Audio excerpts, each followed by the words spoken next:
Hello friends, இன்றைக்கி நம்ம இந்த கோவக்காய் ஃப்ரை எப்படி பண்ணுறதுன்னு தான் பார்க்க போகிறோம். ரொம்ப டேஸ்ட்டாக இருக்குங்க. எங்கள் வீட்டில் செஞ்சாக்க சீக்கிரம் காலியாகிடும்.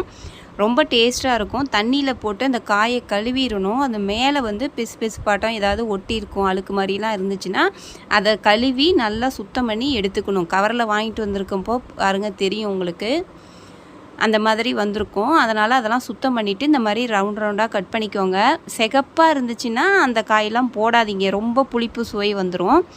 சிகப்பாக இல்லாமல் இந்த மாதிரி உள்ளார அரியும் போது இப்படி காய் வெள்ளையாக தெரிகிற மாதிரி இருக்கணும். இந்த மாதிரியாக எடுத்துக்கோங்க. ரொம்ப சிகப்பாக இருக்கிறது வேண்டாம்.